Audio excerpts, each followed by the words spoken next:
மட்டும்தான் mixed song ஆடுவாங்களா? Juniors நாங்களும் mixed song ஆடுவோம்னு சொல்லிட்டு வராங்க எமது பள்ளியின் 3ஆம் வகுப்பு 4ஆம் வகுப்பு மாணவர்கள்.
கரு கரு கருப்பாயி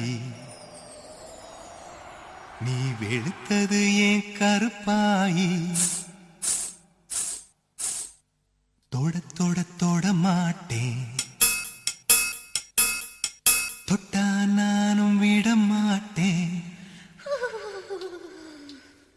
கரு கரு கருப்பாயி நீ வெளுத்தது ஏன் கருப்பாயி மாட்டேன் தொட்டா நானும் விட மாட்டேன்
Performance, my dear heroes. You rocked the stage. Rocking performance. All praise goes to Guna Rajeshmi ma'am. Thank you, ma'am.